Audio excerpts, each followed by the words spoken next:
Hi friends, this is Vincent. நம்ம சேனலுக்கு உங்களை அன்புடன் வரவேற்கிறேன். நம்ம சேனல் வந்து பாத்தீங்கன்னா உங்களோட கரியரை செட் பண்றதுக்காக தான் 10th 11th 12th நம்ம சேனல் நிறைய வீடியோஸ் வந்து கொடுத்துருக்கோம். ரெகுலரா நம்ம சேனலை ஃபாலோ பண்ணுங்க. மறக்காம உங்க ஃப்ரெண்ட்ஸுக்கும் மேக்ஸிமம் நம்ம சேனலை பத்தி சொல்லுங்க. ஓகே, இன்னைக்கு நம்ம பார்க்க போற வீடியோ வந்து பாத்தீங்கன்னா 11th தமிழ் எக்ஸாமோட second mid term test question paper தான் நம்ம பார்க்க போறோம். சரியா, நிறைய டிஸ்ட்ரிக்ட்ஸ்ல வந்து பாத்தீங்கன்னா செகண்ட் மிட் டர்ம் டெஸ்ட் வந்து போயிட்டு இருக்கு. சரியா, உங்களோட டிஸ்ட்ரிக்ட்லயும் செகண்ட் மிட் டர்ம் டெஸ்ட் நடந்துருந்துச்சு அப்படின்னா உங்க கொஸ்டின்ஸை நமக்கு ஷேர் பண்ணுங்க. நம்மளோட நம்பர் வந்து பாத்தீங்கன்னா நம்மளோட வாட்ஸ்அப் குரூப்ல நீங்க ஜாயின் பண்ணிட்டீங்க அப்படின்னா நம்ம நம்பர் உங்களுக்கு கிடைச்சிடும். வாட்ஸ்அப் குரூப்ல ஜாயின் பண்ணுங்க, கண்டிப்பா நமக்கு நீங்க ஷேர் பண்ணுங்க. ஓகே, அதாவது 7 ஒன்வேர்ட்ஸ் பார்க்கலாம். சரியா, 7 ஒன்வேர்ட்ஸ் கூடிய ஆன்சர்ஸ் வந்து உங்களுக்கு தெரியுதான்னு பாருங்க. இதே கொஸ்டின் வந்து உங்களோட டிஸ்ட்ரிக்டும் வர்றதுக்கு வாய்ப்புகள் இருக்கு. பெண்கள் விளையாடும் விளையாட்டு வகைகள் ஒன்று, அதுக்கப்புறம் பக் என்ற சொல்லின் தமிழாக்கம். சரியா, ஜனப்பிரளயம் என்னும் வடமொழி சொல்லுக்குரிய தமிழ் சொல் எது?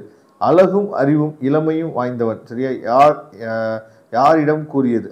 அதுக்கப்புறம் ஆக்கப்பெயர் விகுதி பெறாத சொல்லை தேர்ந்தெடுக்கன்னு சொல்லி கொடுத்துருக்காங்க. அதுக்கப்புறம் நவையின்றி எய்தருக்கு சட்டம் செய்தார்.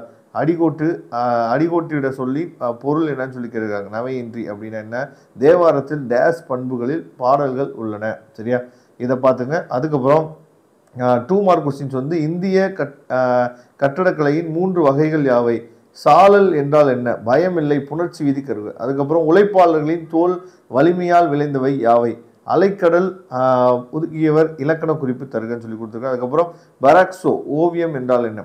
நெக்ஸ்ட் 4 மார்க் கொஸ்டின்ஸ் வந்து கலை சொல்லாக்கத்திற்கும் அகராதிக்கும் உள்ள வேறுபாடு யாது? அதுக்கப்புறம் வந்து பார்த்தீங்கன்னா சிங்கி பெற்ற பரிச பொருள்களாக குறவஞ்சி கூறுவன யாவை? சரியா, ஜீவாவின் பேச்சு நடை குறித்து சுந்தரசாமி எவ்வாறு கூறுகிறார்? இதை தெளிவாக பார்த்துங்க. அதுக்கப்புறம் உயிர் தமிழை உயிரென்று போற்றுமின் இடம் சுற்றி பொருள் விளக்குக அப்படின்னு சொல்லி கொடுத்துருக்காங்க. நெக்ஸ்ட் 6 மார்க் கொஸ்டின் கல்லும் கலை சொல்லும் என்னும் தொடர் தஞ்சை பெரிய கோவிலுக்கு பொருந்துவதை விளக்கி எழுதுக. பாரதிதாசன் ஒரு புரட்சி கவி என்பதை உதாரண பாத்திரம் வாயிலாக மெய்ப்பிக்கன்னு சொல்லி கொடுத்துருக்காங்க. இதெல்லாம் 6 மார்க்ல முக்கியமான கொஸ்டின். அதுக்கப்புறம் மனப்பாடம் வந்து பார்த்தீங்கன்னா சிற்றாரும் என தொடங்கும் புரட்சி கவி பாடல் கேட்டிருக்காங்க. சரியா, இதோட PDF லிங்க் நான் டிஸ்கிரிப்ஷன் பாக்ஸில் கொடுத்துருக்கேன், யூஸ் பண்ணிங்க. தேங்க்யூ. நம்ம நெக்ஸ்ட் வீடியோ பார்க்கலாம்.